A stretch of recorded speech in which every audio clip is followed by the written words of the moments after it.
The broadcast. We're here. All three. Yes. Greetings, everybody out there in Scribbler land. I have with me today the lovely and talented Bethany Votaw. Can you call someone lovely now, or is that like?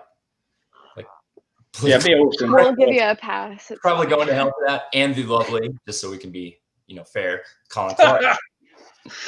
Thank you very much. So what I've got here with me today are the top of the heap, if you will, the top two stories in the awe-inspiring, cup-destroying, pencil-snapping, pen-turning, head-balding, metaphor-mangling, sentence-spewing, cash reward reaping short story competition of doom. Yeah. Yay! Good for us. Great title, Ken. So I just can't wait to talk to you guys about your stories. But before we do it, for the people that may not know you guys, I just want to hear a little bit about you. Like, if you could just tell me how you got started writing and what writing means to you, and who the heck are you, Colin Clark? Tell me who you are. Who am I? Yes, Colin Clark. That's my pen name, of course. I make dolls for a living, basically, and polymer clay sculpts. I do horror dolls. That's what I do now, self-employed. But to be honest, that's beginning to get left behind the more I'm into writing. So when did I start writing? When I was very, very young. I started reading when I was 4, and I've always written stories. And then I wrote for stage for about 15, 20 years because I performed, acted, directed in musicals, and wrote a musical for stage in 92. That was on in London. It bombed, but never mind. So, yeah, that's me. So who am I? I'm an aging lunatic, I suppose. I'm with you, man. Mm-hmm. Yeah. Well, you've got the aging to come. Yeah. If I told you how old I was, you'd probably do a double take. But we're not going to do that here today. No, don't. So you wrote for the stage, and that's an incredibly different medium than prose writing. So do you feel like there was did that translate well into your prose writing, or did you feel like it was a different toolkit to get it done? I think totally different toolkit for sure. But yes, it helps because I obviously read a lot of books on screenwriting and stage writing, and strangely enough, now we've got Save the Cat writes a novel, which is using all those same props. So yeah, he's done it again. Yeah, Kent's been having issues with his camera. He keeps kicking himself off. Are you back? Well, we have commandeered the stream, so that's exciting. Oh, he's back now, you see. He's back. I'm here. I never left. You couldn't see me. I slipped into the darkness, my dimensional sleeve in which I hide. I'm expecting him to pop out from behind the sofa at any minute. Yeah. Portal in, So writing for the stage, but I prefer longer stuff. That was the first short story I've written in years and years and years, and that was nothing like it was supposed to be. So, yeah, that's interesting. Okay, so the impetus to write the story was to be in the contest, is what you're telling me. Well, the contest, I already had some ideas for a short story, but the contest sort of gave me the rocket up the rear end that made me sit down and do it. So yeah, the contest was the impetus. So Danny Ranger and I, when we got together and I kind of pitched him the idea of doing this, that was our conversation, is how can we get people out of their comfort zone and into the light? Yeah, I don't write in first person for a start, and don't think I've ever written anything under 6,000-7,000 words. So this was a first. Yeah. So, man, I'm still struggling with making dolls for a living. Yeah, when I say dolls, I take normal dolls that have been made, and then I resculpt in green stuff over the top of them and turn them into horror dolls. I mean, I did one which was from, what was it called? 30 Days of Night, one of the vampires. I did that one on a commission for somebody. It was just, there are a lot of weird people like me who like creepy, ugly, horrible dolls. My wife would like them. So she's kind of got the macabre kind of thing going on. Yeah, that's me. Yeah. 30 Days of Night's an amazing graphic novel, and it's a decent movie too. If anybody wants to go check it out, it's really worth it. It is actually quite decent. Yeah. Okay. Who the hell are you, Bethany? Who are you? I'm Bethany Votaw, and what was the question? Just like, who am I? That's it. Yeah. Yeah. Wait, Warely, what was the question? Who are you? Why do you write? Oh, the why do you write question. I've I've always been an avid reader, and then in college I had a lot of like weird dreams and story ideas, and I could never tell them. Ouch. Like they just came across very flat. Like I had all these creepy stories where I'm like, oh, this would be perfect to tell at a campfire, and I just didn't have it. I couldn't share it, and then a lot of them were just creepy and weird, and I didn't want to share with my family anyway, and so that's writing was kind of born in college. I started with this massive, huge fantasy, and it will never see the light of day, but it was like amazing practice. And then I was like, well, I felt really overwhelmed with that giant piece that I didn't finish, and then I just was writing in class. I was a chemistry major, and I would write in class, and I would come up with on my note cards these little short stories, and then I would like hide them in people's stuff just because it was like kind of a fun thing to do. And then I realized like, oh, flash fiction is a thing. And so then I started trying to get published, got a few pieces published, and then I kind of worked up to short stories. And then I'm having a novella maybe next year published, and I have like a full-fledged idea for a full-length novel now. And so I feel like I started at something like really huge, and it was a great learning experience. And then I was like, okay, I want to do this. And then I really took myself baby steps. That's not what everybody does, but I think that's how I got into it, because a lot of my stories were just that short story ideas, little snapshots. It's really an interesting path though, Bethany, because like most people start with the fantasy epic like you did and never stop. Like they keep writing big things. Like very few people find their path through short fiction. I didn't either. I wrote multiple novels before I started writing shorts, but now shorts are a big part of my life. And I always say it's like lifting weights for writers, because you can only write the end to a full-length novel so many times in a decade, right? I mean, there's just only so much time. Well, and a lot of it was just me trying to find my voice and my style. And I found for like longer pieces, I really enjoy third person, but there's something fun about playing with first person, and then just playing with narration, and a lot of like experimenting that I can do without being stuck with 80,000 words of, oh, that was a great failed experiment. Instead, it's like, oh, that was 5,000 words. That was a weekend of my life, and now I know that doesn't work. Like I have a 250,000 word failed experiment, so I don't want to hear you cry. Wow. Oh, I'm not crying.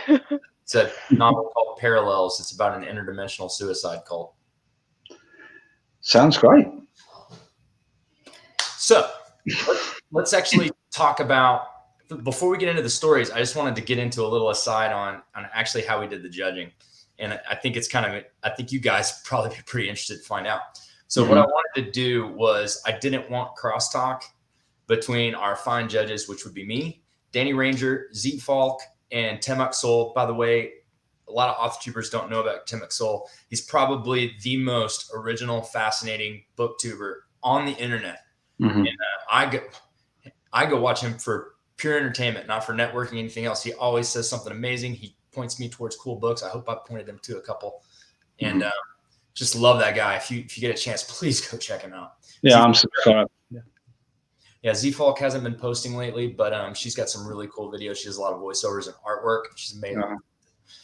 And so what I wanted to do is, we kind of came up with a format like a judging sheet, which basically broke the stories down into categories. So they were judging the overall story, yes, but also these independent categories. So that way we could come up with like a numeric value, and then take all the judges' score sheets, which are judged independently, add it up, and then we get the scores. And the way we arranged it was, I would break ties if there was like a tied score, or we would go back and do another round of judging on those, but there were no ties.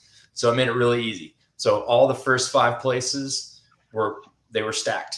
And concurrently. So it worked out great, better than I thought. I thought it might be a train wreck. It worked out really good. And you guys definitively came out on top. The fourth, fifth, and sixth place were significantly closer together, but you guys really stretched out ahead of the pack. And I think the reason was, in both of your stories were evoked a lot of emotion. With Colin's, it was kind of almost an oppressive revelation. And with Bethany's, it was suspense, because we knew something was coming to a head and something was going to happen. So here, I just want to give you a chance to talk about your amazing stories. Colin, I'll start with you, man. On the death of the old man, took me by surprise, came out of left field, because I'd never read your writing. And I had this idea that you were more of a beginner just because you were new in the Off the Tooth community. You're not a beginner. No. That was the writing of a seasoned veteran. And I would probably say that all the judges would agree that the line by line writing in your piece was the strongest in the contest. Thank you. We were shocked and surprised most of us exchange. Hey, did you read Colin's yet? That was the kind of comments we were like, you need to go read that one right now. Stop the order you're in and go read Colin's story. So tell us about your story, man. Yeah. Well, I think I've explained before. I mean, it's the short story thing and first person. I'd never done it. I'd seen one of either your lives or Danny's where you were on about short stories before the competition. And I thought, and I had a little idea for a story about, it came from a documentary I'd seen, which is that people who are abused become abusers. But I didn't want to go down the usual road with that story, which is why I wanted the surprise thing to be at the end, right at the end. And then I've got a part finished project somewhere that has a serial killer in it. And I thought, okay, short story. Let's put that in it as well. And then I just set off writing.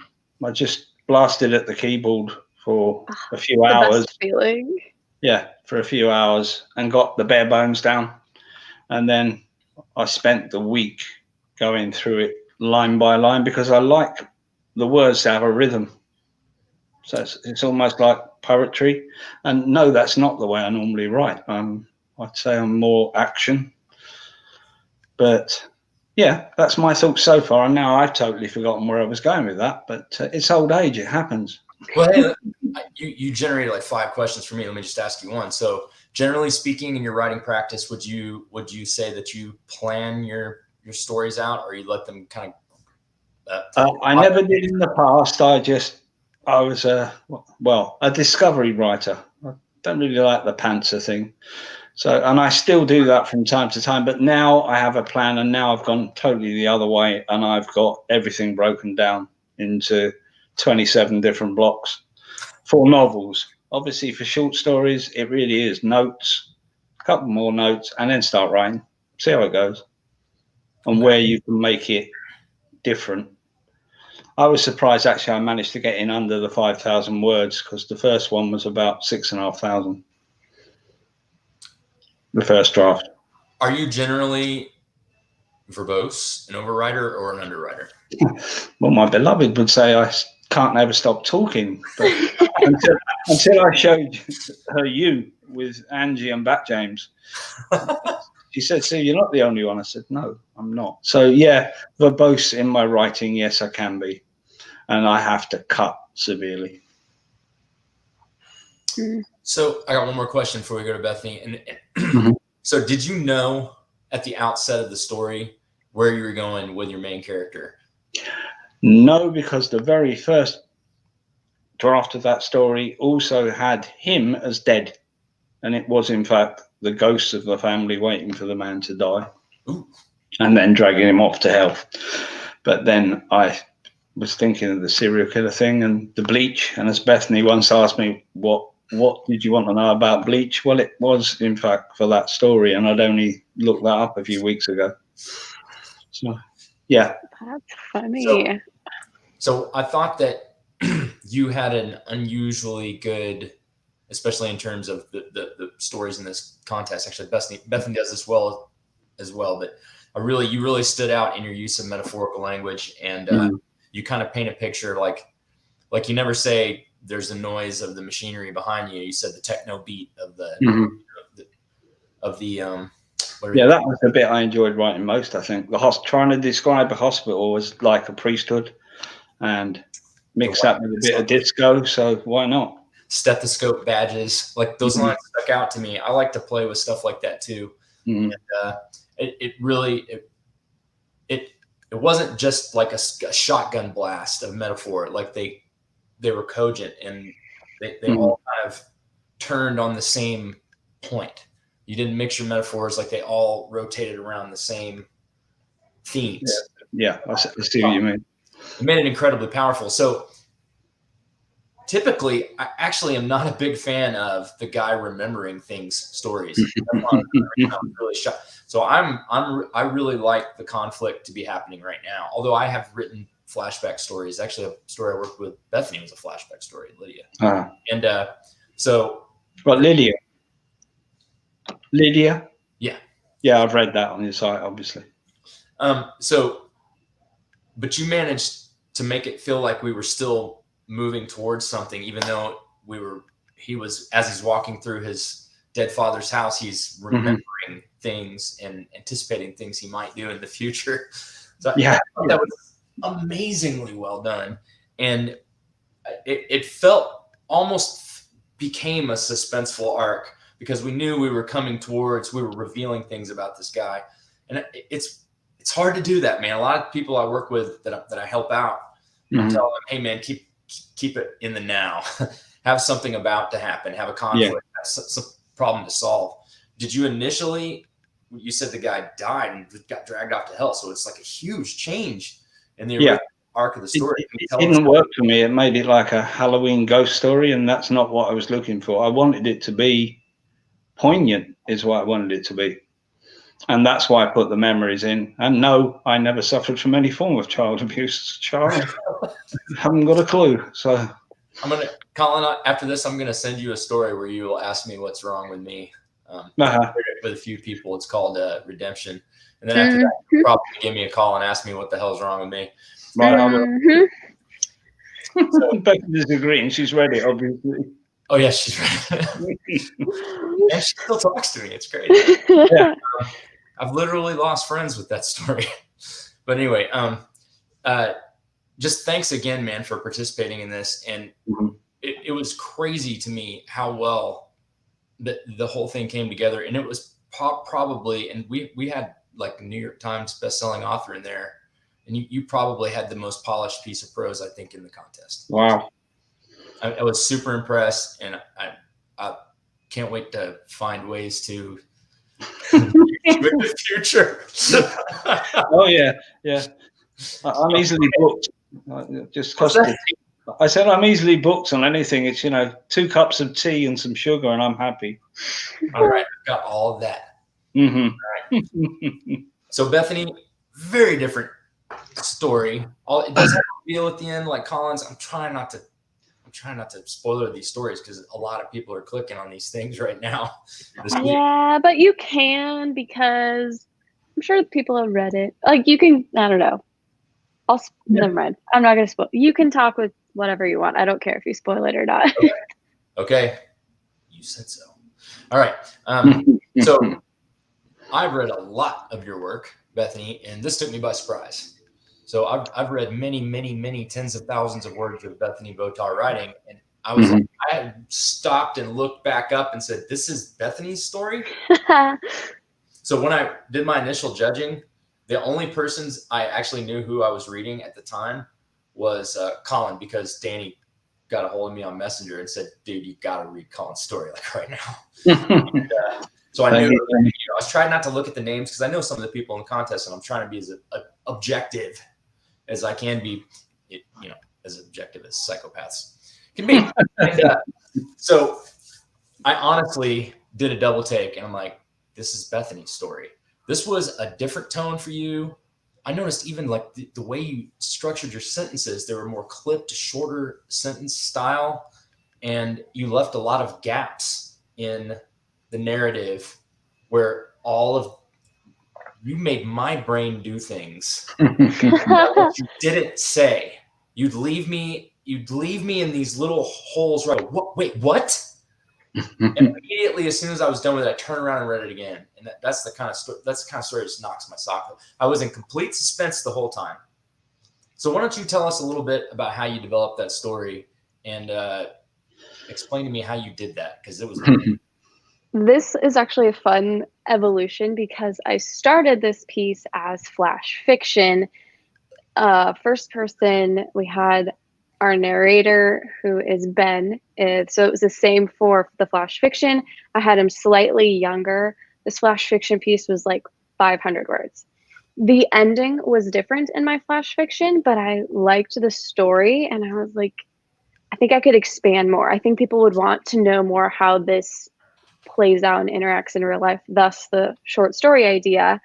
And I think the reason the voice is so different is because initially I had our main characters younger. I had like 11 and 12, or like 12 and 13. And I decided that some of the themes were like what was going on. They seemed too mature. So I upped the age just a little bit. But I kept a lot of that like short like voice, because it's a young, like my brothers are that age. Yeah. Like I know how, like they think like they're in the moment, and like they just, when something happens, it happens, and then we move on to the next thing. And I wanted to kind of capture that mind. And so I don't know if this is a spoiler or not, but basically I ended it the same way I did in flash fiction, and I'll have to send you it. But I'll just say it because it's not like going anywhere. But I was actually going to have Ben be the guy. It was going to end with, oh, I want my brother here because it's easier to get away with stuff. And that's what I expected. That's what I thought. Yeah, all the way through. And that's originally the flash fiction piece. And I think it worked because I didn't give readers enough time to really think. But with the longer story, I was like, well, this ending doesn't work. People can see it coming. I think I actually had Charlotte read it, and I was like, I gave her the two versions, and I was like, which one did you see coming? And I think she confirmed my suspicions. And so that's when I was like, well, I need a new whodunit type thing, and thus some of the research and then just that type thing. But I think one thing that I love about this story so much is just some of the lines I'm really proud of, because it's like, it's a simple, like one line was, we watched him watch TV. And if you saw that line anywhere else, you'd be like, that's really repetitive and unnecessary. But I feel like it just added that extra tension because we're like watching and waiting. I don't know. I had fun with it. Anyway, it was born out of flash fiction. Let me ask you a question. So I noticed when the parents are talking, both of them tend to start a lot of sentences with the word but. And I wondered if that was intentional or if that was just an instinctual thing. Like, it's almost like the parents had scattered thought and interrupted thought. They'd say, but, and it was repeated multiple times. And I started thinking, the parents are crazy. Like, and it felt intent. At first, I told you, I read it twice right away. At first, I wasn't sure if it was intentional. The second time through, I'm like, this is crafted like this. And it had an effect on me. Did you intend that? Did that just come out in the natural writing? That came out more naturally in the sense of I wanted the parents to be that like typical, we are like the cookie cutter family, and hyper focused on the outside, and then the internal family dynamic is just a hot mess. And so I didn't want them to be good parents. I wanted them to be like the parents that thought about being good parents but just couldn't stick with it. And there was always something else going on, always something else taking precedence. And I remember at one point doing like a one final read through and seeing these so many buts. And I was like, well, normally that's like a more juvenile way of speaking, but that kind of reflects how inconsistent these parents are. And I don't know. It was an accident, but I chose not to edit it out. That hit me. And like, if I had read it like as a workshop critique piece, like Circle, I'd be like, hey man, you shouldn't start so many sentences with but. And then it gave me a sense of them, and I really liked it. And I don't know if everybody would like that, but I like incremental repetition, and I use it in my stories a lot. Mm-hmm. I have recurring thoughts, and I try to bring callbacks. Colin, you had some callbacks in your stories. Yeah, well. I mean, I always had them remember just to show it was another flashback, and italicized. So some people say that's bad. I love it. Go out on a limb and say they're stupid. Mm-hmm. So italicized flashbacks and thoughts, I love it. I love it. It gives a modality change. My eyes see it differently. I change how I'm thinking about it. I think it's a wonderful tool, and I think the people that are against it are dweebs. Yeah, unless of course it's 3 chapters long, and then But I mean, we're talking there were just small phrases in that story that are italicized. But at least you know where you're going, and I don't care what people say. I like it. There's something to be said for not giving a crap what anybody thinks about anything. And I've actually struggled with that a little bit myself. So when you guys put short stories out there, can you tell me, did you have a little nerves? A little nervous. I was terrified. Nervous about getting your story out in front of people and potentially getting it posted up on a website and stuff like that? Yeah, I was terrified. Actually entering. That's because, as I said, it was a first. So, I mean, I've done it with plays. I've worked in workshops, with other writers at the Northern Stage and places, and we wrote things together all the time, and you were criticized, but it was all constructive. And then I thought, well, the people who are going to be reading this are people who know Kent and Danny and Bethany and all the other author tubers. And so, hey ho, just stick it on. If it's rubbish, it's rubbish. But so kind of one of the things the AuthorTube has been fun for me, not just meeting all of you amazing people. Dude, I don't know what I would do without Bethany and Charlotte and all these people that have just made me feel totally comfortable being me, which is sometimes a difficult challenge. And especially when I first started, Danny Ranger, I just want to give him all the credit in the world. Danny, thank you so much for being you, and made me feel comfortable just being who I am. And I write some gritty, weird stuff, and it's tough to put it out there because you might be judged. And it's really nice to hear you say that too, Colin, because we're both I mean, I'm terrified. Crazy shit. Yeah, some of my stuff is just, beyond dark. But I enjoy writing stuff like that. It's fun.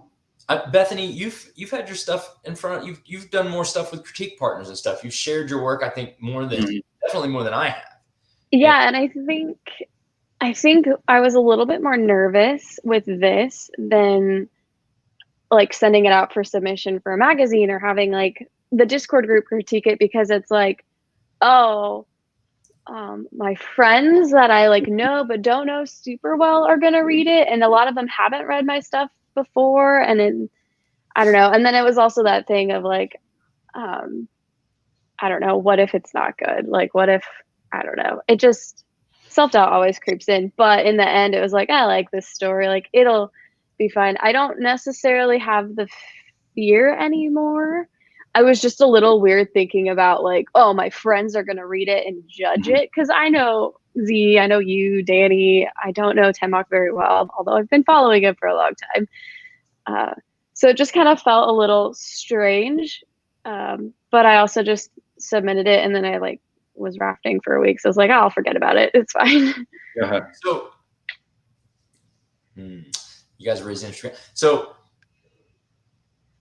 would you say, I will tell you this, the person I'm most nervous to have read my stuff right now is Bethany. I'm so sorry. She's like, she'll go, I don't know what you're doing here. What happened with this? I don't get it. It's crazy with me. I want to have something written that Bethany can edit for me. So yeah, send it my way. She's on the ball. It's not just her editorial instinct. It's because she reads different stuff than what I write. Yeah. So although we have some crossover because we're both huge Brandon fans and love the Night Angel and Lightbringer and all that stuff, there is some crossover in our reading lives. But I try to be super subtle with major plot points, which is probably not a good thing. Like I really try to do that. And both of you are beta reading my book Blind Spot right now. So I'm waiting for you guys to go, what were you talking about here? Because I try to like, yeah, just snuck this in on you. So I'm looking forward to starting. Say that again? I'm looking forward to starting the read, but I'm still doing one for Becca C. Smith and Henna, so I better finish that first. But anyway, so now I want to just say, what is your worst fear when people first read your things? Is it, for me, it's that they didn't get it, that they didn't see what I was trying to do, that they didn't feel it, or that the worst thing for me, well, the second worst thing, the number one thing is I got bored reading it. Someone gets bored reading my shit, I want to jump off a cliff. It's the thing I care about more, because it doesn't matter all the mystical writerliness that I come up with if they don't get to the next page. Yeah. So being boring is death. But the second thing, and this is the thing I think that probably could be an interesting conversation between the three of us, especially I want to hear from both of you about this. Is it being understood that you're the most scared of it? Did they get it? Did they get the, did they see in Bethany's story, this dysfunctional family where every single one of them could have been the villain? It was like Clue. I was like, mustard in the kitchen with the lead pie. I don't play Clue. Yeah. You know what I mean? So could you guys just maybe talk for a second about how do you control the fear of not being understood when you're writing? Through writing for a start. I mean, it's not only you're giving your writing out there for other people to read. I'm reading it countless times and giving it to somebody else. It gives at least gives somebody else's eyes on it, and that's when you begin to understand that, like me, I can get obtuse at the best of times. So. Yeah, no, it's not my worst fear, though. I really don't give a monkeys if they understand it or not. It's just, did they enjoy reading it? Did it do what I intended it to do? Either, you know, make them excited or make them cry or scare the life out of them, which is what I'd like to do most of all. So. I think, I don't know how you're going to react to this, but I don't care. I really, really just like your number one fear of someone being bored. That's it. Yeah, big one. And if they get the subtleties and they get some of the deeper meaning, great. But if not, and they were just entertained, total win. I don't care. Like there's a couple of people that were reading another short story or something I did. And they were like, I love this line. It speaks to me. It shows so much. And I was like, oh, cool. Like, didn't mean that much to me, but it clearly did to them. So I think part of it is it's your reader who's going to pick out what means more to them. And I can't control that. So my main thing is if I have a book that they want to read the next chapter, want to see what happens and aren't bored, that's a win. And if they pick up on the repetition of starting sentences with buts and they can see how it kind of reflects the internal inconsistency of parents, hey, that's really exciting. I'm so happy you did that. But my main focus is please don't be bored. Please don't be bored. Yeah, I think that's all three of us there, definitely. So, well, because it's not just about trying to be interesting or trying to excite people. I have a lot to say, and no, you won't hear it if you don't turn the page. Stop making fun of me, Colin.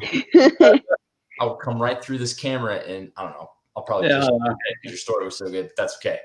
I can't be threatening right now. I liked it. It was good. It wasn't boring. Okay, it was a win. So yeah, my drink's empty and I'm sad, but it's 1 o'clock in the afternoon. It's all good. It was cranberry juice. That's what it was. Anyway, so with all the fear, and I think fear is a big factor in every writer's game. I think we're always at the keyboard with fear. And if you go to my YouTube channel and you go on my page, there's a big banner across the top that says "Write Brave." Yeah. And that means something to me. So what it means to me is when I sit down to write a story where I try to make a mass shooter someone you can root for, side with, not root for, not root for. By the way, I wrote that before the mass shooter craze happened. But anyway, yeah.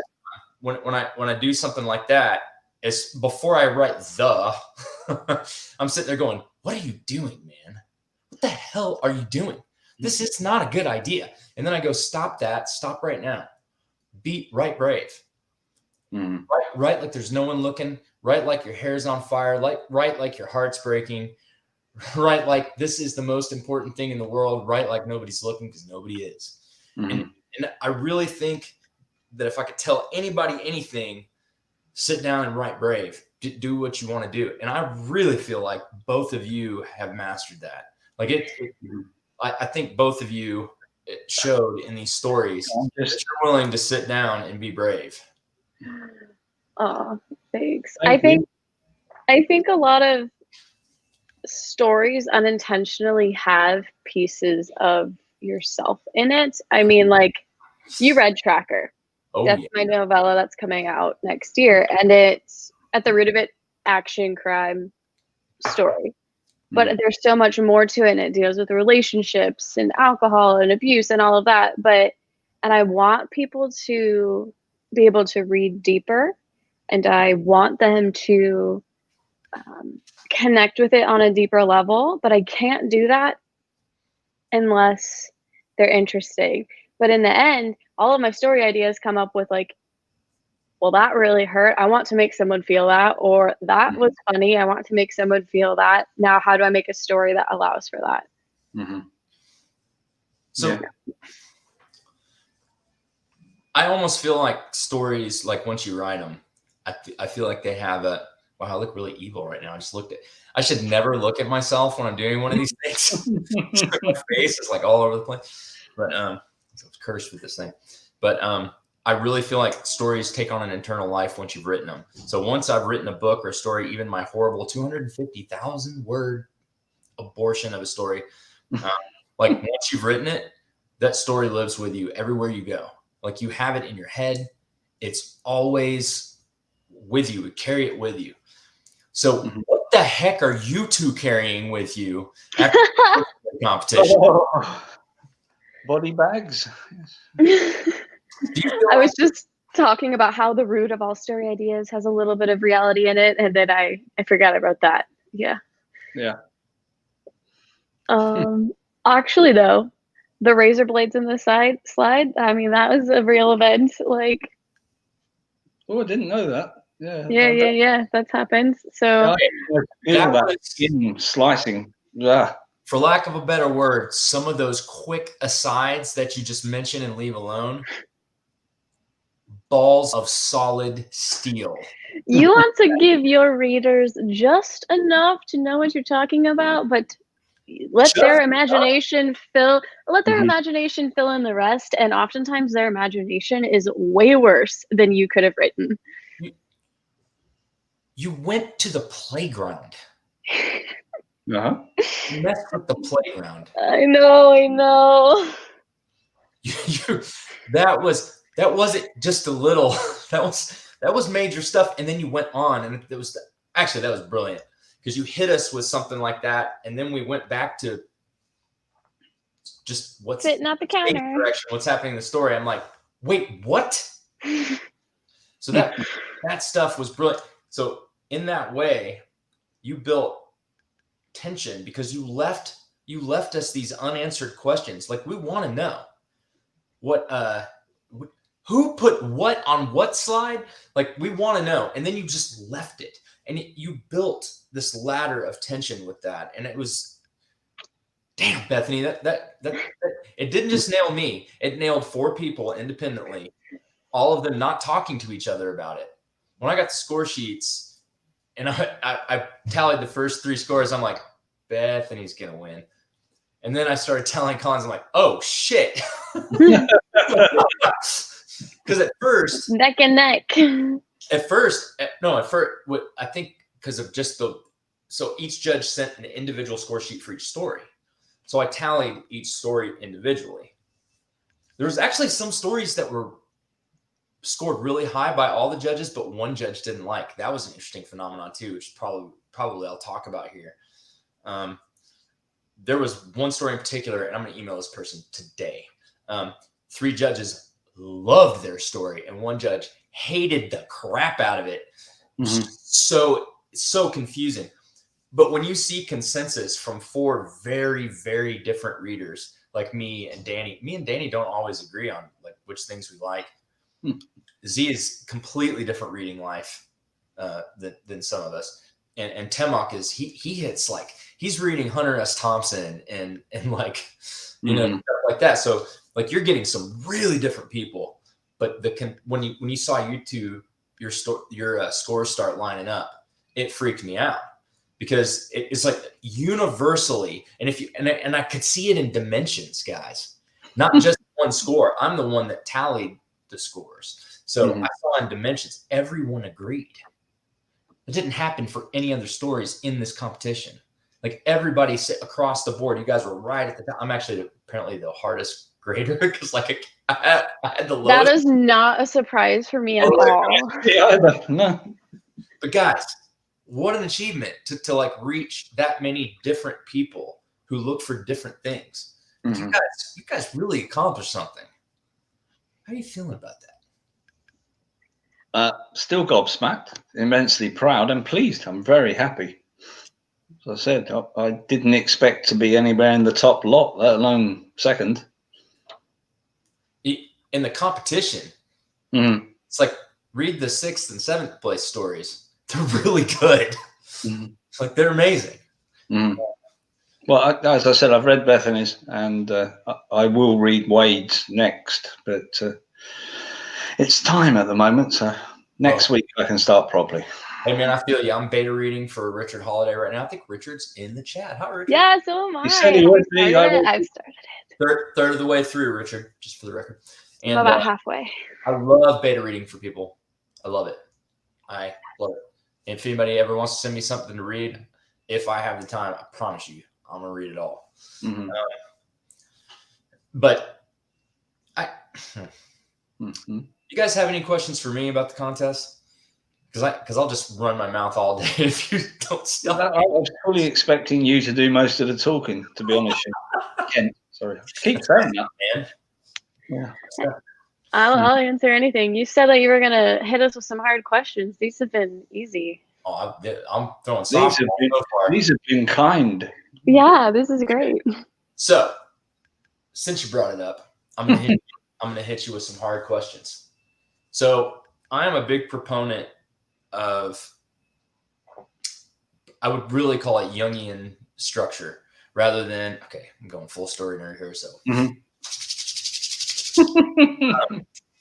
So, and the reason I tend to write that way. Oh no. He got too excited. Again.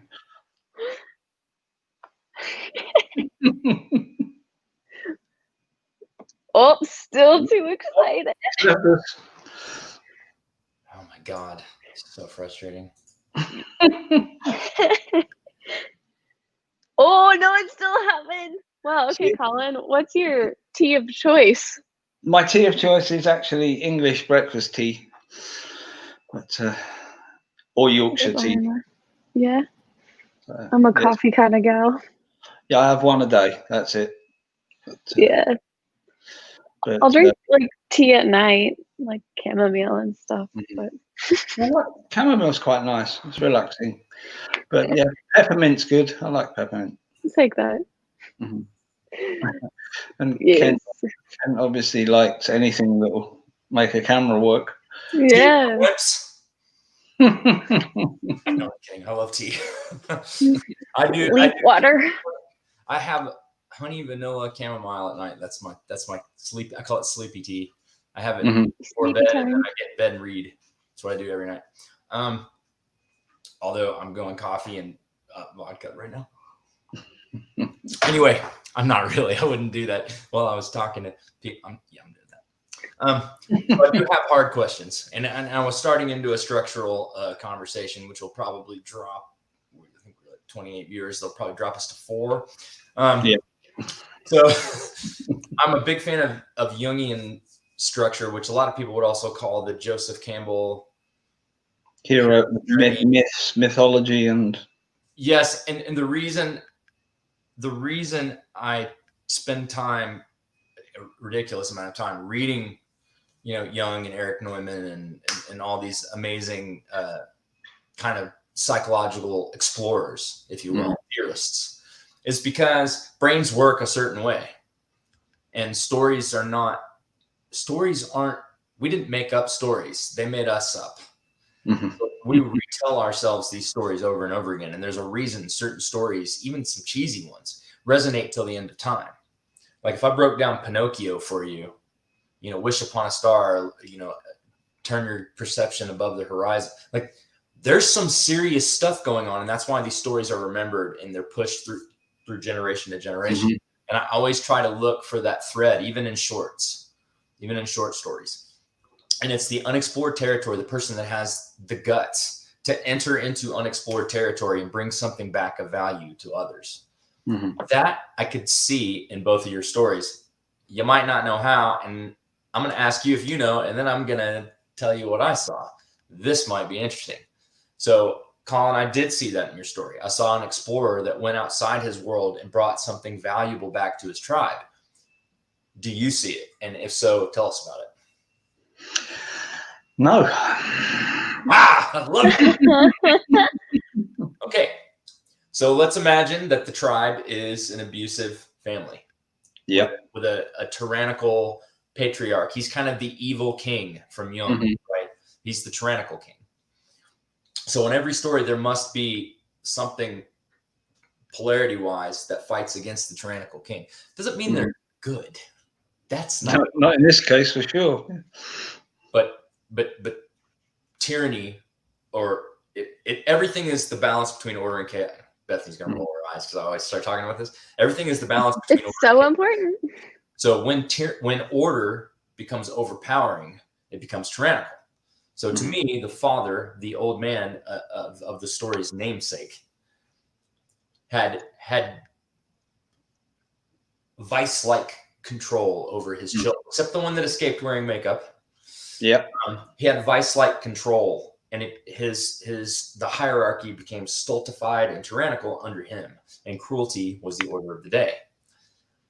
Out of that, chaos rises to balance order back, and chaos, to me, was the MC with whom we enjoy his internal monologue.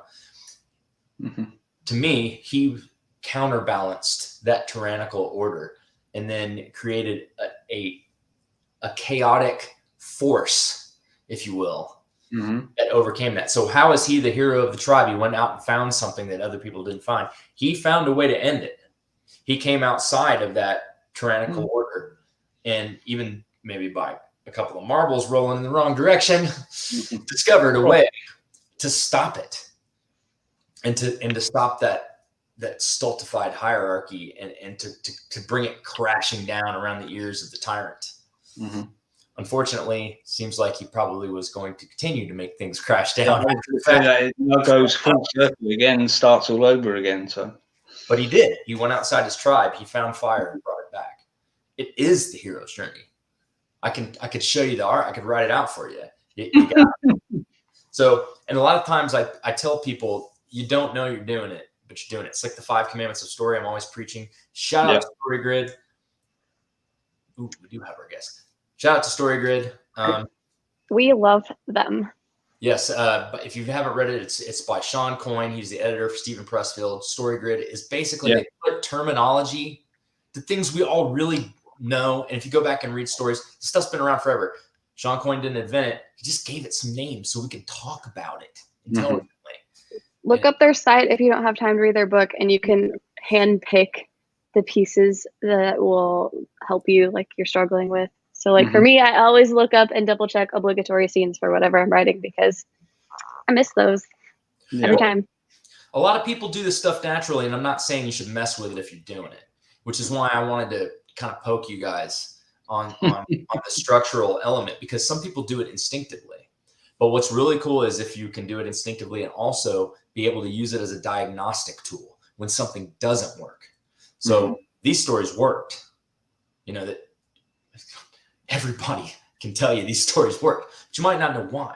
But if you discover why, when you write one that doesn't work, it's like a different lens to look at it through, to reveal things about it to you. And it's a big deal, man. It's a really big deal. So I put Colin on the spot, Bethany. I got to do it to you too. So definitely someone left the tribe, found fire, and brought it back. Someone went on the hero's journey in your story. Can you tell me what it is? My gut instinct is Ben, not just because he was our main character, but because we watched him go through this journey, even though it's a span of a couple weeks, trying to find answers, trying to vanquish this villain. But the issue is we don't know who the villain is. But I just started with, what does Ben want? What does he need? And how does he cope?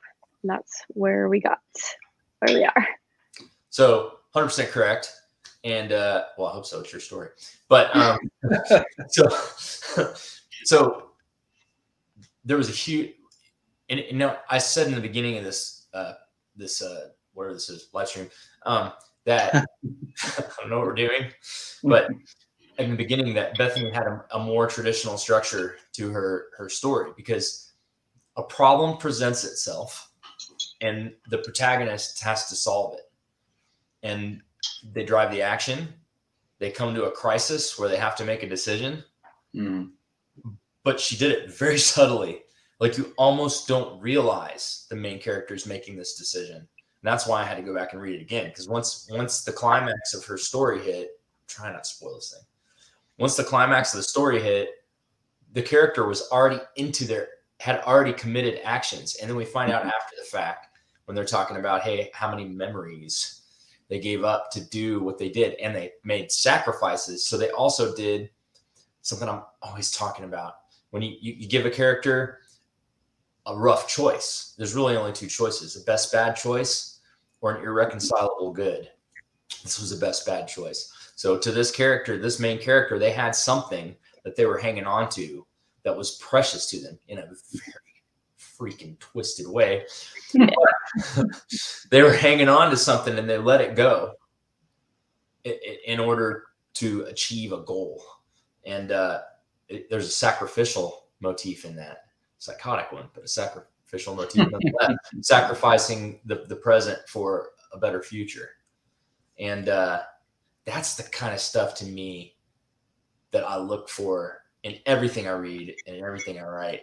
And damn, Bethany, good job. That was an accident. The sacrifice part, like, I knew like what he ended up sacrificing, like the trade. I knew I needed a logical reason of how he got certain things happening. And then I needed a vice, and then that kind of fit into it. And then I basically needed like why. I needed a why of why he couldn't just let things keep going, other than like a love for, I don't know how to do this without spoiling. Basically, at the end, when you see the hurt that Ben has from losing this thing, that was like oh, this works, but I didn't intentionally write it that way. And then I went back after the end and made it look more like a sacrifice. But originally that was not the plan. It was a happy little accident. So I like accidents. Like, I think sometimes, and though I plot more now, kind of the same as you were talking about, Colin. I started out as a complete gardener. Like, I just let it grow out of nothing. Like even 180,000 word pieces. Like, I would just, there's a guy in a room. Let's see where this goes. Clara said she just read your story, Colin. So you probably got a fan now. Anyway, so I plot more now, mainly because I don't want to wander for 50,000 words, which I have too many stories to tell. I don't want to wander. But whenever I feel pulled in another direction as a story starting to progress, I never say no. I just go there. Even if this is going to wreck the outline, it's going to wreck the plan. I'm gone. I recently wrote a story. Bethany's right. I recently wrote kind of a fantasy story, which I don't do very often. And I had no idea where it was going. I had a guy walking across the desert, literally no idea where it's going. And then, next thing you know, I'm writing a story about gods and sacrifices and all this wild stuff. So a lot of people like Stephen King and Stephen Pressfield, who I'm a giant fan of, calls this the muse. They really think of it as something outside the writer. I don't think that. Sorry, Steve. I think it's in here, but I think we have trouble accessing it. And I think that sometimes writing is like self-hypnosis. So do you guys feel like you get into the flow of writing and then ideas come in a way that doesn't really happen in normal life, that they kind of come almost feels like they come through you? Yeah, I call it the story pool. Wait, what? The story pool. I firmly believe that ideas are out there just like a pool. And writers, if you're working, I think Stephen King said the muse will turn up as long as you get your bum in the seat and your hands on the typewriter every day. Yeah, I know somebody says that all the time. Yeah, so do I. But you have to turn up there daily, the habit. Otherwise, the muse is actually a little fat guy with a cigar sat somewhere else ignoring you. So, but yeah, the story pool, it's just, to me, ideas I've had, and then suddenly I see somebody has got virtually the same idea and used it totally differently. But yeah, when I'm writing, sometimes once you're in the zone, it just comes. I just splurge stuff out and then read it a few weeks later and think, when did I write that? Was that really me who wrote that? It doesn't sound like me at all. But yeah, and literary fiction, that would never be my bag, ever. I don't know. I think it might be. Yeah, it wasn't meant to be. Turning lit fic is like, you might as well try to deadlift 5,000 pounds. Like, it's the hardest thing in the world to do. There's only like 3 or 4 guys and gals out in the world actually accomplishing that.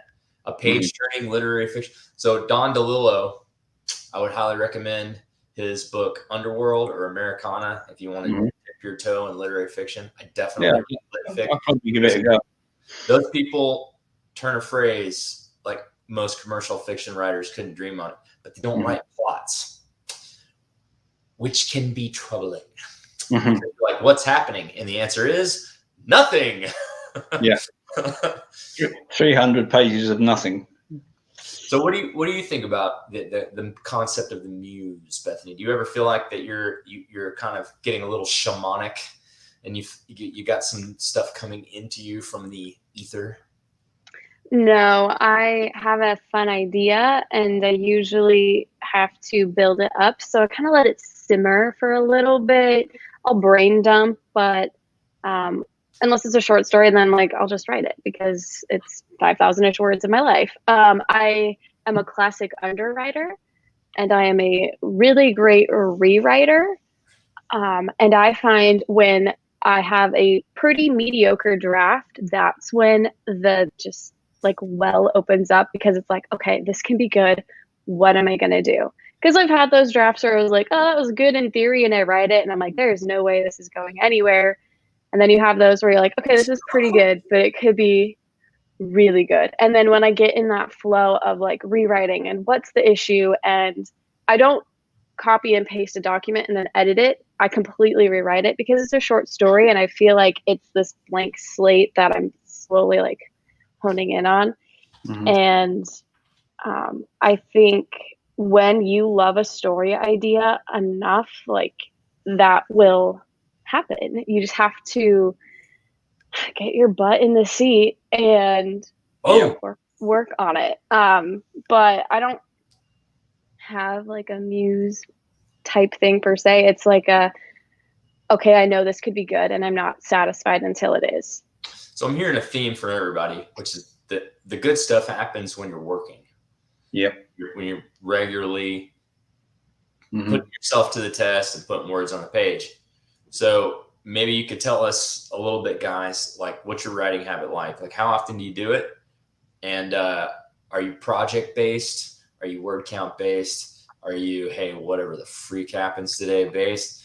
Like how do you do it, Colin? Yeah, I knew that was coming to me first. Yeah, well, with the exception of lockdown, early in lockdown when I lost all motivation, I usually do 2 hours a day. And I have tried doing that really early in the mornings, but I'm not a morning person at all. So I tend to write usually about 10 o'clock at night till 12. Or if it's going well, I'll carry on till 2 o'clock when you start a live stream, and then I sit there till 4:30 in the morning. But yeah, so it is. I do that daily, but I do it 5 days a week. I don't.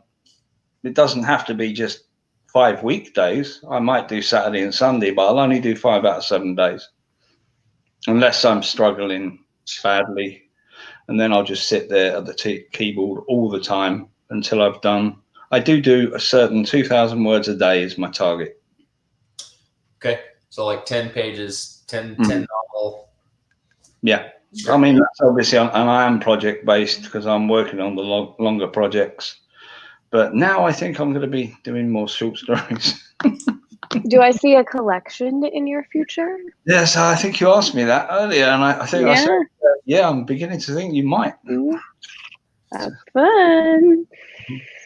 How about you, Bethany? For me, I have, it's kind of like a stovetop where like my front two burners are like on high. I am working on them all the time. And then I have like my back two burners where they're just kind of simmering some ideas. So I have like an idea for a full length novel, but that's on the back burner. I'm just letting the ideas kind of simmer. If I have an idea, I might brain dump or throw it in an outline. But my front two burners right now, it's Tracker. It's in the editing stage, beta reading stage, and then finishing up my short story collection. And I can have other ideas, but I need some. What? I like that from Benjamin. Smug voice. It's true. Benjamin, who did the story. What about if the voice is a troll's voice? What do we consider that?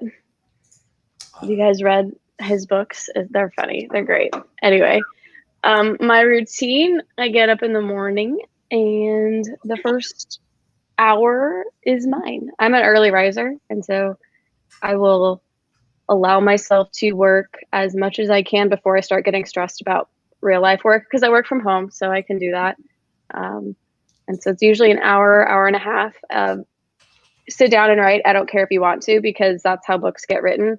If I waited for the muse to strike, I would never sit down. So sit down, do that. And then I find I feel so good, or I start something exciting, that in the afternoon or evening, because my husband's in grad school, if he's working and studying and whatnot, then I'll use that time to kind of reevaluate what I did in the morning. And I sometimes just can't help but add more to it. But sit down and write, even if you don't want to. That's how books get written.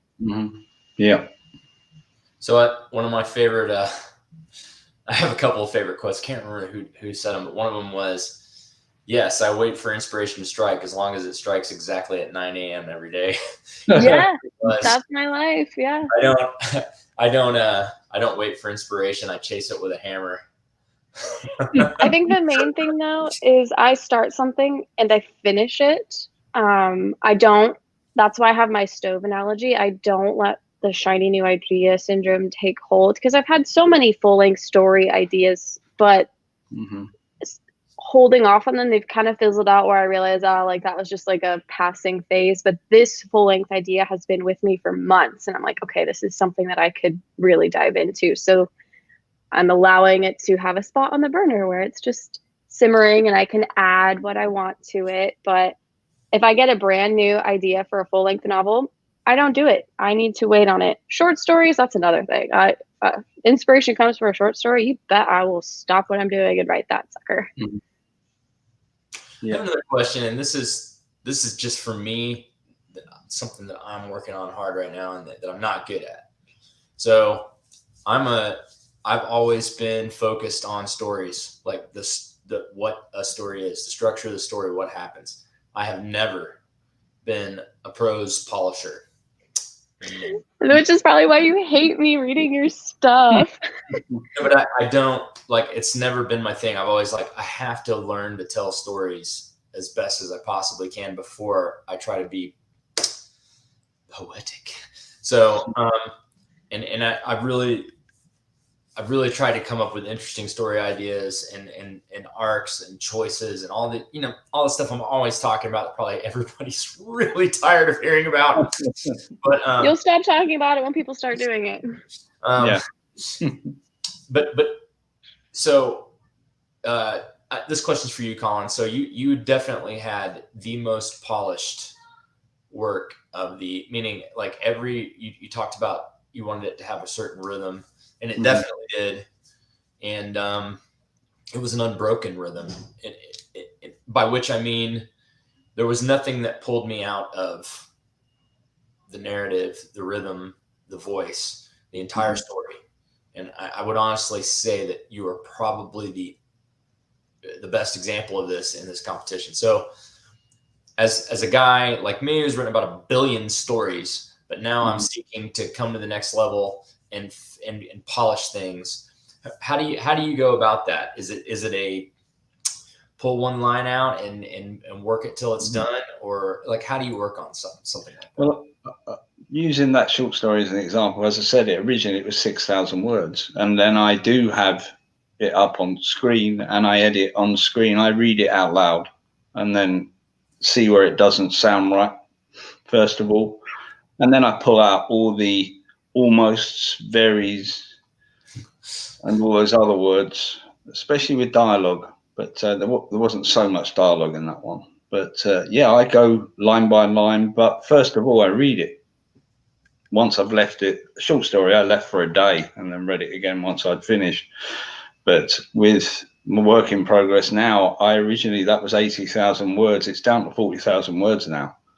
Whoa. Because I've got to write the other 40,000 because there was so much rubbish in it. I did it during NaNoWriMo in November, and I was concentrating more on getting 50,000 words, which then went on to 70 odd, and it was still a good story, but it was rubbish. So yeah, I'm going to have to start big picture with that, which is what I'm doing now, before I write the second draft. But yeah, I'll just keep on tweaking until I like what I read before I let anyone see it. So I always tell everybody, and sorry, everybody, that I'm going to tell you again, everybody to not to polish their prose until they got the story straight, because you potentially are polishing something that's going in the garbage can. Yes. And you pretty garbage though. but you don't want it. But we all have a finite amount of time. Our heart beats whatever the number is, and that's what we get. So I always don't want newer writers going, I didn't quite get this line right. I'm like, that whole section has to go, bro. Nothing happens. So I don't want people wasting their time. But I've come to the point where I'm worried that I'm telling myself that stuff when it might be time to start polishing that stuff. And I know it's not my strong suit, and my strong suit is coming up with scenarios and yeah, I'm the world's worst because I'm my own worst critic. So to me, nothing's ever right, ever. Is that universal though for writers? Does anybody ever?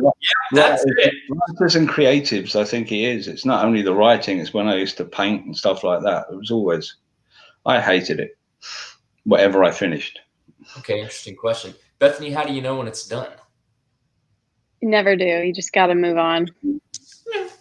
You're supposed to answer this question for me, not make it worse. Because it was like I was having that like internal like meltdown about like, do I publish Tracker in 2021 or should I just wait and publish it in 2022? And it's like the amount of skills you're going to learn in a year would warrant a complete rewrite. So then what was the point of holding on? Like you're always going to improve and change. You just got to like do your best, have some critique partners, and let it go. Yeah. Yeah, that sounds really easy, and I'm not. Oh, it sucks. Oh, it's not at all. So Personally, I'm in the stage where I have a lot of finished novels. I think it's 7 now. And Wow. I'm starting to polish them. And I mean, I say this number and people go, wait, what? But literally probably almost 205 to 15K short stories.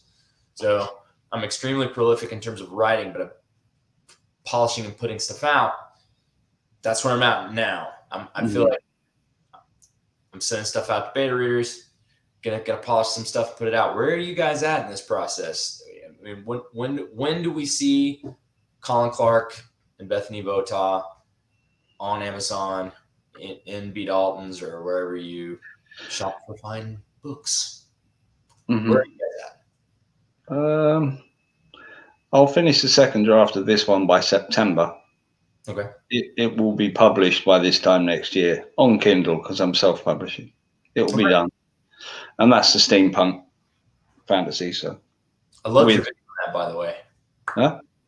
Sorry? Yeah, I loved your video on steampunk.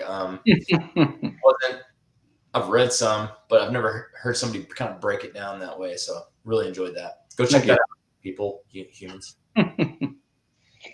Yeah, well, just to back up and answer some of your questions about prose, I really enjoy using imagery. And if you are telling the reader anything, stop.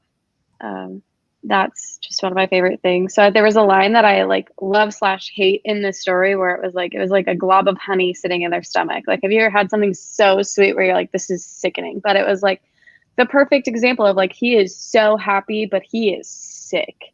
Something is wrong. So I just enjoy like making people feel things like that. And then for prose, I think it comes a little bit more naturally than plot for me.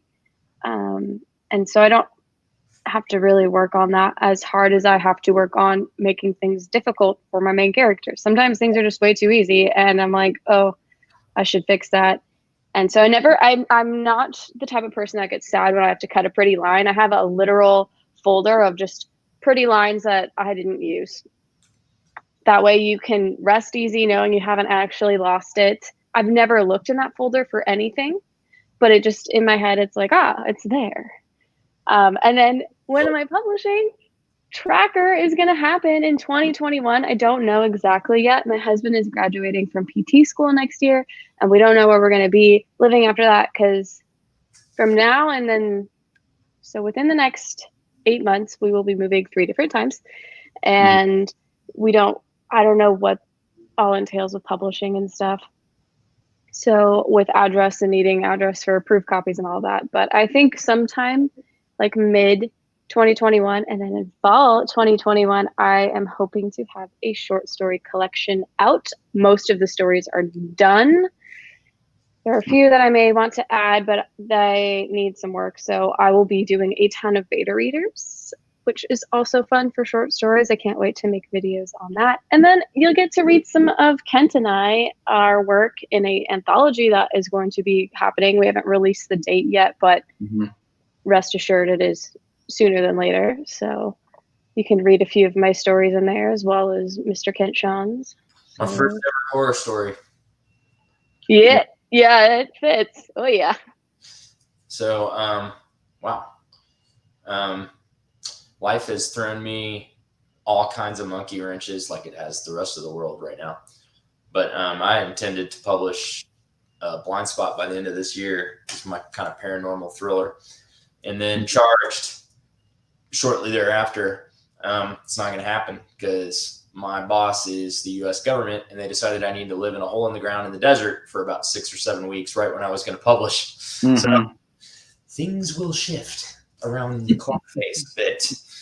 But that's okay. I don't ever let like things like that slow me down, but I'm really excited to start publishing. And I think one of the things I can do for people on YouTube is to keep doing stuff like this, where you get their stuff out in public. And then I'm going to put you all on the freaking spot and say, where can I read you? What can I see next? Because one of my giant pet peeves are people that get online and talk about writing and you can't read them. And I'm not saying that this is like some kind of moral thing or anything like that. All I'm saying is if you want to get up in front of people and talk to them about writing, we need to read you. We need to be able to share that experience of where you're at in your journey and understand it. Otherwise, we're kind of biting into a lemon without knowing what we're getting into. And I think that there's a kind of a poisonous thing on AuthorTube where a lot of people talk a lot about writing, and I have no idea who they are as a writer. So you guys, congratulations for having the gumption, for lack of a better word. Do they say gumption? You say gumption. Okay. And just the overall courage to put your stuff out there and to be judged, to let people weigh in on what you're doing. And it's that kind of courage pays off, not just for you, but it pays off for the people that see you do it and follow in your footsteps. And you may not know it, but you guys have probably, what if 2 or 3 people decide to put their stuff out there because they got to read your stories and see you in this competition? Like, that's not for nothing. You don't know. The next great novel may happen from somebody that was scared to ever write and let anybody see it because they read your story. And I think that's an amazing gift. It's not just that you joined a contest to show off or something. Like, you're leaders. And I think that's really important in our little community of writers. And I think we all need to have an attitude where we all try to help each other succeed. Rather, it's not a competition. It's not a zero-sum game.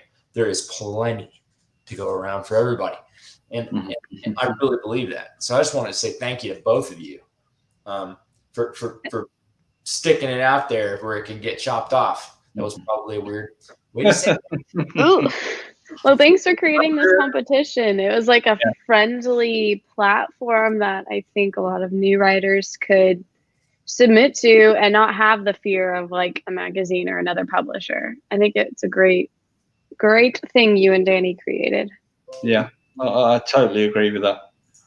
I mean, that was part of the encouragement. It was you two who created it. And I knew that I'd watch both of you and laugh each time I see you. In a good way, by the way. Not laugh at you, laugh with you. Wasn't trying to be funny. I don't know what you're But yeah, I think Bethany mentioned this in her video, the last one that I watched, that short stories are a great way to actually get your writing out there. And it's about time we all stopped just making videos about how to write and put some writing up for people to read. damn. I mean, on my website, I put an excerpt from current work in progress as well as the short story. So there's something there people can read. Yes. I think part of it, beyond just being good practice, is marketing and business. I have a couple of authors that I follow religiously because I like their stuff. I want to know what's coming out next. And I can connect with them because I know what they're talking about. Like Benjamin, before I read any of his books, he was just someone interesting that I watched, and he had some good content. But after I read his books, which you haven't, which are hilarious, by the way, I feel like so much more invested in his journey because I enjoyed it. I want to know what's happening. I want to know his process, and I want to be part of his journey because it's good. Now, if his book sucked, I'd probably still watch him because he's interesting, but I wouldn't be like kind of like biting at the bit for when his next book is type thing. I think it's smart to show people your style and your taste. And it doesn't have to be short stories. Like, I understand a lot of people are writing like high fantasy and that takes a while, but give your readers a first chapter or something. And I think that should be your new motto, Kent. So, Yeah. yeah, but Charlotte will get pissed because she wants it to have to do with socks, but that's Socks. okay. That was your own undoing. I don't know why I said any of that. Your own undressing. Editing madness when that happened, and I wasn't thinking. Next thing I knew, I looked up and Charlotte was still laughing. It was like 7 or 8 minutes later. I said something horrible on a stream. Don't pay any attention to it. Anyway, I ain't like that. So, God, I lost track. I had something great. I had something. It was gold, and now it's gone. Something around here. I actually only watched Benjamin for his hair. Because I am hair challenged in that. So see that? That's what it does. I haven't touched a comb in 17 years. It just sticks everywhere. I haven't owned a comb in 17 years. So. I might go your route, Colin, because I'm not. I just have it shaved off. It's much easier. Yeah, it's bad news. Like I'll go into a place and they're like, "Oh, do you want us? You get your haircut? You want us to do it up like that?" I'm like, just take your hand off it. And okay, that's what you got. But anyway, it's good. I'm done talking about my hair. Let's talk about Ben's. He has a lovely swoop, and it's very kind of Don Johnson 80s hair dryer kind of thing. Miami Vice. I don't know. It's beautiful though. It's lovely, Ben. I don't want to talk about your writing, just your hair. But saying his channel is like a come for the voice, stay for the tangents. I am so excited for your audiobooks if you are doing them, just so I can pronounce your names in your books. My goodness, I'm struggling. But that's like what part of makes the book though. So yeah, I don't know how he has time to write. I mean, it's got to be like 45 minutes of hair in the morning. But so interesting aside, there's a lot of things coming up in the near future. So I'm going to do this contest again. So I'm going to put you guys on the spot. I would like to invite both of you to be judges in the next competition, which I'm working on the title right now. Yeah. So I would very much like, now that's commitment because we're likely to grow in stories if people can actually get under the word count. Yeah. Had a lot more competition if people could not plagiarize and not send me 27,000 word stories. But I'm definitely running this again and probably very, very, very soon. And I want to invite you both to be guest judges. And I think that it's really a chance to kind of give back to the community and let some other people have a chance to shine so you don't whoop all their asses. I would love it. Yeah, be honored. All right, that's a good story, man. Okay, I'm about to wrap this thing up. Do you have anything else to say about the competition, about your stories, about shout out your channels? Tell people where they can find you. After you, Bethany. You can find me everywhere with Bethany J. Votaw. And my biggest thing is write, let it be bad, and you can rewrite it and fix it. Just do it. Do it. I love reading stuff. I am a little overwhelmed with the amount of stuff I have to read, but my inbox is always open. I always respond to DMs on Instagram. Seriously, just write. Let it be bad. It's okay. And you have to just sit and write. Don't wait for your muse mermaid to make an appearance. And it's great. And then if you didn't do this competition, do the next one. It is super low key, zero pressure, and honestly, it's pretty hard to join contests that don't have an entrance fee. So beyond that, that's just a cool aspect. So seriously, great experience. I know it's scary to share your work, but I think this is a really great stepping stone. So if you haven't done it yet, start maybe planning a little short story for maybe an upcoming competition that hasn't really been announced yet. The only that's all I have to say. Is you might have to talk to me. Yeah. Scary. Yeah, and I'd say the same if you didn't enter this one, and congratulations to everyone who entered, even the ones who sent in 27,000 word stories. But hey ho, I'm Colin Clark. You can find me on YouTube where all my links are, because I can't remember any of them at this moment in time. But I'm on Instagram. I'm on, obviously, everywhere else apart from Twitter. I'm not on Twitter. Instagram, Facebook. So yes, find me whenever. And my best bit of advice for everybody echoes Bethany's. Just have a go. Come and have a go if you think you're hard enough.